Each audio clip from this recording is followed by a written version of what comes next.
Para akong nawala ng ulirat, tila isang panaginip na nasa gitna ako ng malakas na ulan kasama si Venus. Nakatitig lamang ako kay Mami. Bawat pagkisap ng kanyang mga mata ay kislap ng magandang bituin na nasa aking harapan. Bigla ko na lamang naramdaman ang mga mainit na yapos ni Mami sa akin. Sumasang-ayon naman ang aking sarili sa saliw na ibig ni Mami. Hello everyone, welcome back to my channel. Boss Roms here. Maraming salamat po sa inyong lahat. Sa mga hindi pa po nakasubscribe, please, isang subscribe lang. Malaking tulong na po sa maliit kong channel. Maraming salamat po sa inyong lahat. Narito na po ang bago nating kwento. Hello Boss Roms, how are you? Gusto ko ang mga story mo sa channel mo, boss. Hindi ko akalain na darating din ang time na eto at magkukwento din ako ng sarili kong istorya sa'yo. Gusto ko mag-share hindi para husgahan niyo ako or pintasan o katuwaan, kundi gusto ko malaman niyo na lahat ng mga pangyayari sa buhay natin ay may dahilan. Tawagin mo na lamang akong si Lawrence, boss. Sa ngayon, in a legal age na rin and still, wala pang sariling pamilya. This is my story, boss. My dad was a US Marine War veteran. Nagkakilala sila ni Mami sa US dahil isang airline crew ang mom ko. Halos kalahati ang agwat ng edad nila. Mas matanda si Daddy. Doon ako ipinanganak sa US. But when my father was diagnosed with a post-traumatic stress disorder or the PTSD, my mom decided na iuwi ako sa Pilipinas para maalagaan daw niya ng mabuti si Daddy. Wala pa akong 1 taong gulang noon, iniwan niya ako sa lola ko ng mother ni Mami. Si Lola Marcia ay isang public school teacher, boss, at nagsosolo na lamang sa buhay dahil namatay na rin ang asawa niya na lolo ko. Nag-iisang anak lamang nila si Mami, tapos isa pang ampon. Kaya naman tuwang-tuwa si Lola nang dumating ako sa buhay niya. Para maalagaan ako ng gusto ay kumuha siya ng tagapag-alaga ko. Tawagin na lamang natin siyang si Nanay Valerie. Kapag nasa school ang lola ko at nagtuturo, si Nanay Val ang kasama ko sa bahay.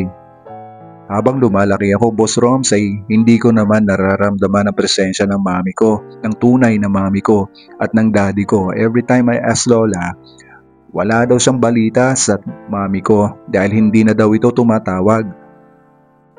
Hanggang sa nakasanayan ko na ang buhay ko sa lola ko. Mabait si Lola kaya lang mahigpit siya sa akin. Pero tanggap ko naman ang pagdidisiplina niya sa akin. Ramdam ko ang pagmamahal sa akin ni Lola. Masaya din naman ang buhay eskwela ko lalo na nung high school. Dito ay nakilala ko at naging kaibigan si Venus. Maganda siya at madalas magkasama kami dahil naging magkaibigan nga kaming dalawa. Nararamdaman kong gusto ako ni Venus at gusto ko rin naman siya. Pero dahil nga mga bata pa kami, hindi kami pwedeng magkaroon ng relasyon at ayaw kong magalit sa akin ng lola ko. Pero nagkaroon naman kami ng lihim na unawaan ni Venus.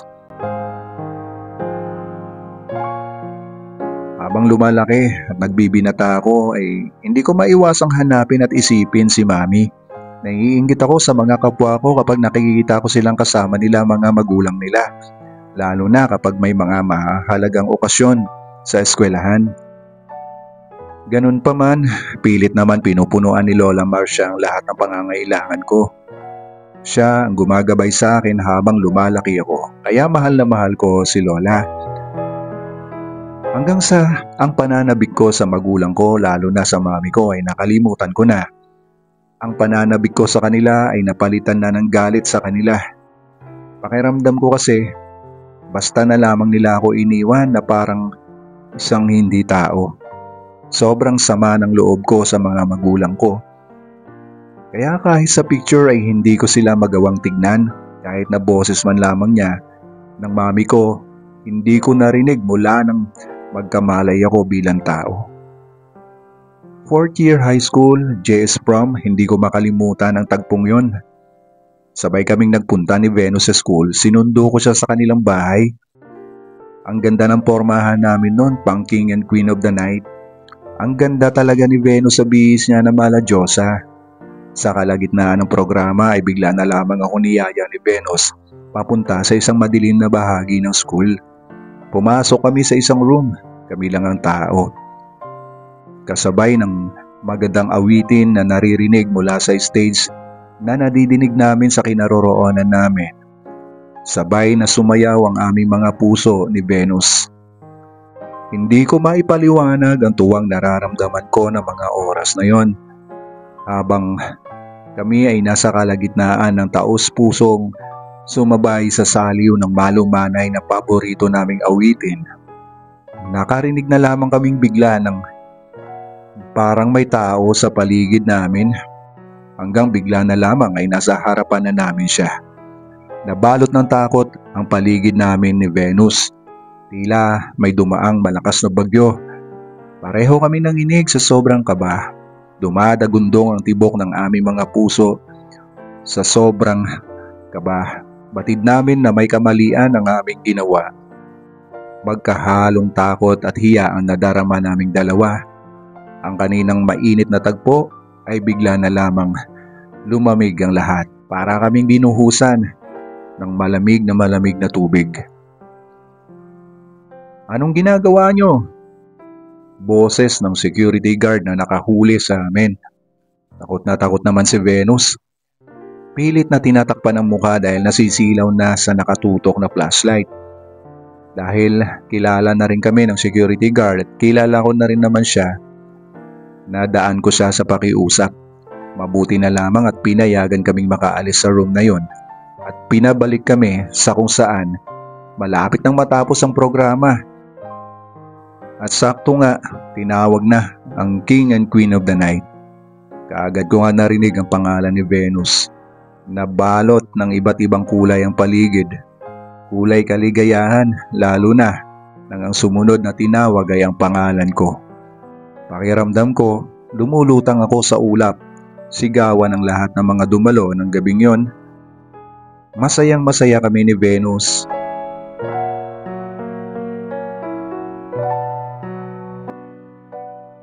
Ala-alang hanggang sa isipan ko na lamang.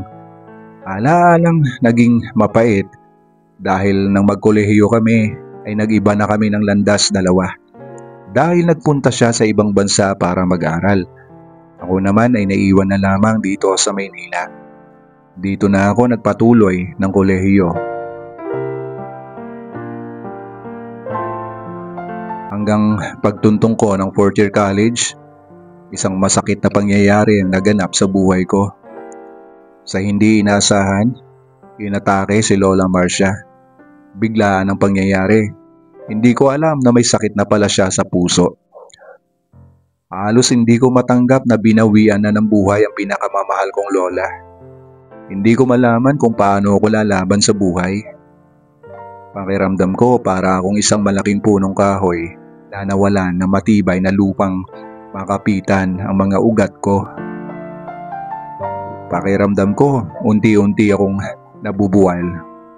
Ganun pa man dahil sa pagmamahal at matibay na pusong hinubog ni Lola Marcia sa akin.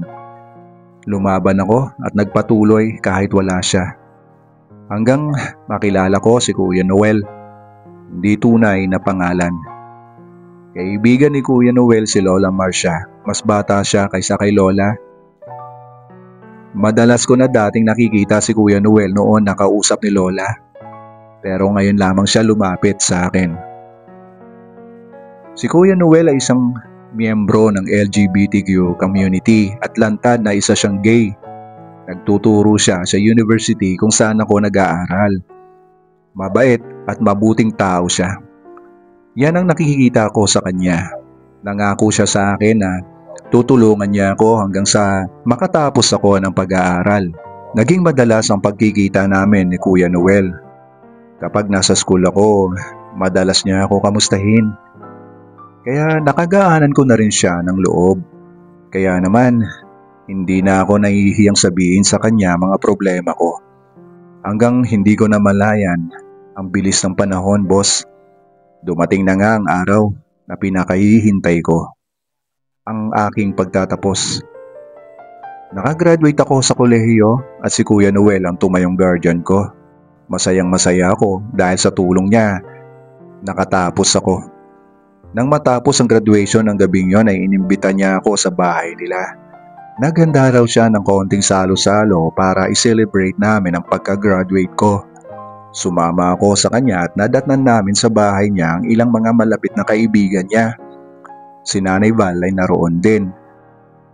Nagkasayahan kami ng gabing yon, nagkantahan, kainan at inuman pero hindi naman ako uminom dahil ayaw ko talaga.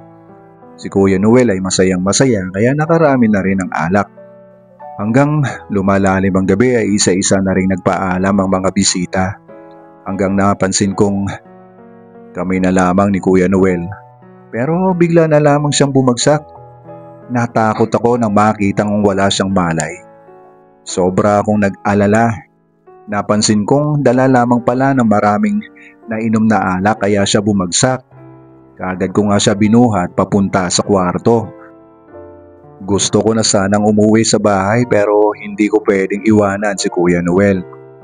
Kaagad ko nga siyang pinunasan at binihisan hanggang unti-unting nagkamalay siya. Salamat, Lawrence.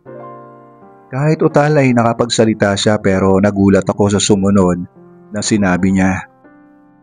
Lawrence, huwag kang magagalit ha. Matagal ko nang nararamdaman to. I love you, Lawrence, higit pa sa pagkakaibigan natin. Hindi ko na alam ang mga sumunod na pangyayari. Naramdaman ko na lamang na lumampi mga labi niya sa mga labi ko. Hindi na ako nakatanggi kay Kuya Noel. Nang gabing yon, si Venus ang nasa aking isipan pero si Kuya Noel ang kapiling ko. Kahit sa pambihirang ginagawa niya sa akin, hindi ko maipaliwanag kung bakit nagpaubaya ako sa kagaya niya.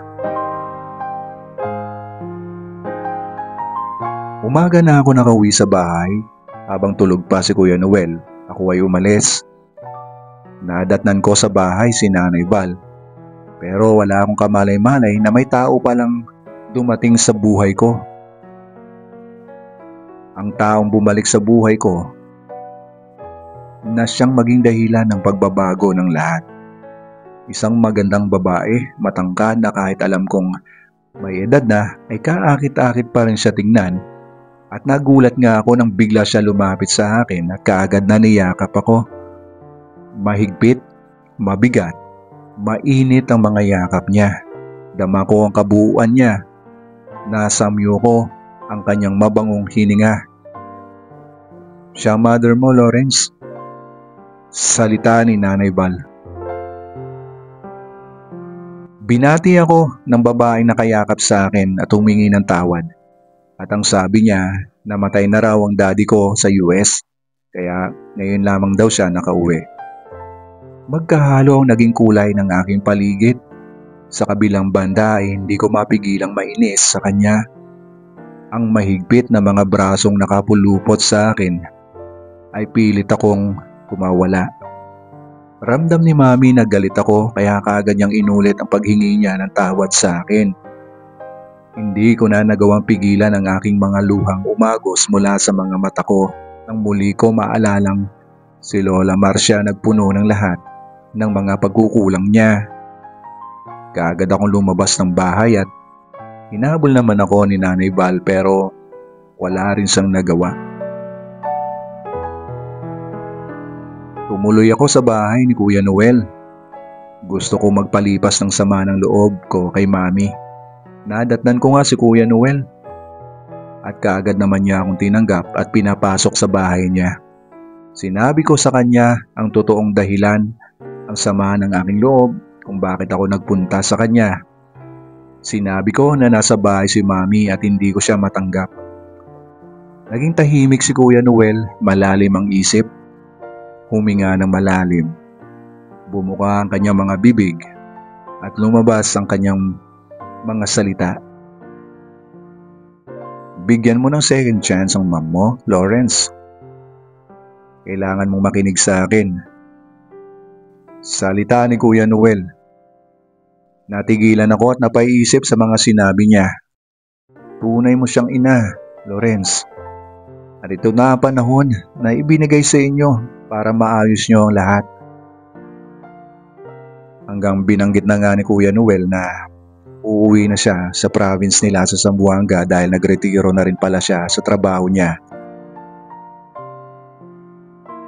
Matagal din siyang nawalay sa mga magulang at kapatid niya dahil hindi siya matanggap na bakla siya at ngayon nga ay excited siyang bumalik sa sarili niyang pamilya dahil tanggap na siya ng mga ito. Hanggang muling nagpaalam na sa akin si Kuya Noel pagkatapos niyang magkwento ng lahat. Seryoso at tahimik akong bumalik sa bahay, Boss Roms, at masayang masaya si Mami nang makita niya ako. Muli ay nadama ko ang mahigpit niyang mga yakap sa akin. Pero mahirap para sa akin at pinipilit kong maging maayos kami. Lalo na at naalala ko pa mga sinabi ni Kuya Noel.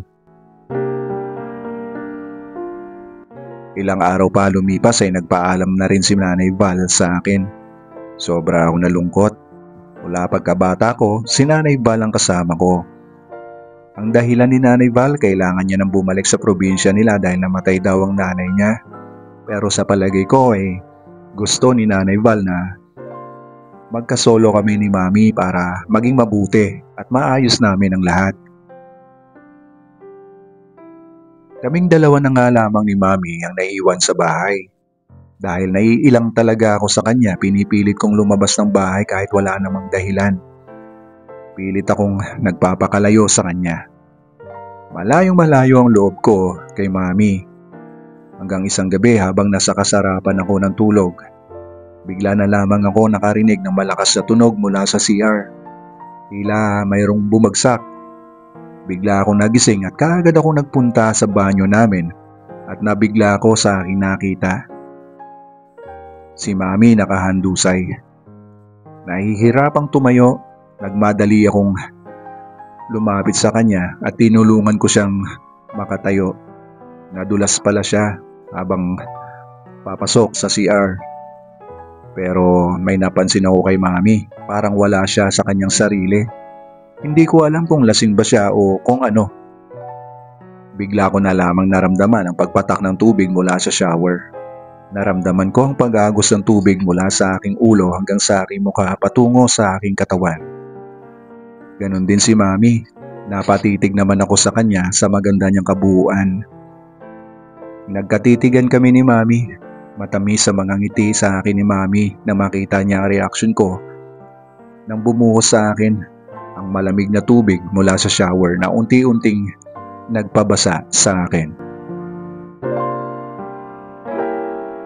Para akong nawala ng ulirat, tila isang panaginip na nasa gitna ako ng malakas na ulan kasama si Venus. Nakatitig lamang ako kay Mami.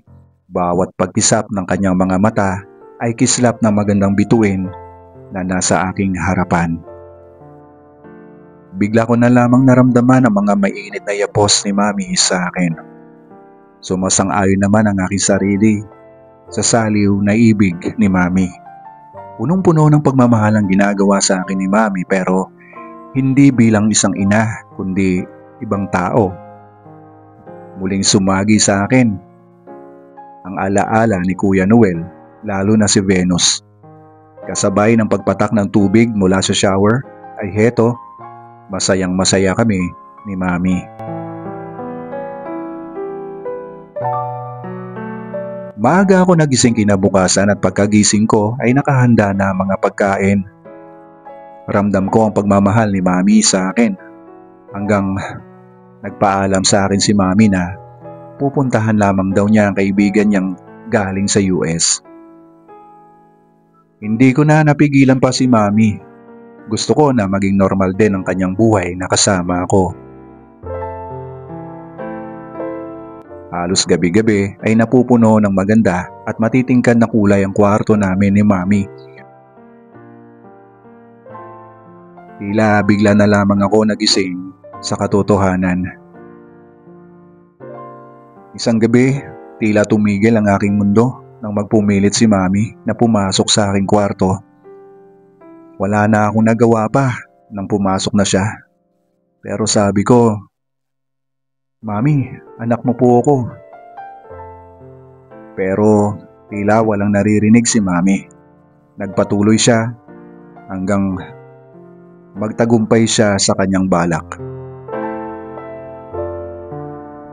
Kinaumagahan ay kinausap ko siya, sinabi ko sa kanya na mali ang ginagawa namin.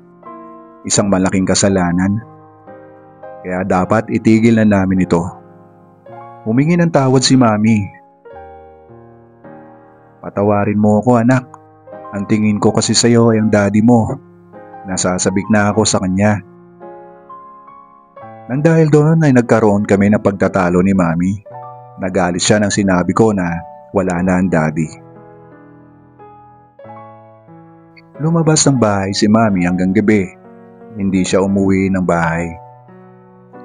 Naisipan ko na pumasok sa kwarto niya. Dito ay nakita ko mga gamit niya na nakakalat. May napansin din akong mga ginamit na ringgilya at may napansin akong tira sa isang plastic. Tila ito ay isang illegal na substansya. Sinuri ko ito at nakumpirma ko nga. Hindi ko alam kung magagalit ako o maaawa kay Mami, Boss Roms. Nang paglabas ko ng kwarto niya ay nasa harapan ko na si Mami. Dumating pala siya nang hindi ko namamalayan. Kaagad nga siyang nagmakaawa sa akin at humingi ng tawad. Inamin niyang gumagamit siya ng illegal na gamot. Nagsimula daw siya nang magkasakit si Daddy sa US dahil sa di makaya ng stress. Napaiyak na lamang ako. Nagtangka akong umalis ng bahay. Pero umiiyak na pinigilan niya ako at nagmakaawang wag ko daw siya iwanan. Ngayon daw niya ako kailangan ng kailangan. Ako na lamang daw ang meron siya. Napag-isip-isip ko din na hindi ko pwedeng iwanan si Mami sa sitwasyon niya. Kinausap ko ng mabuti si Mami at nangako ako na tutulungan ko siya. Sinabi ko sa kanya na kung gusto niyang magbago, kung ayaw niyang mawala ako sa buhay niya, kailangang ipasok ko siya sa isang rehab center.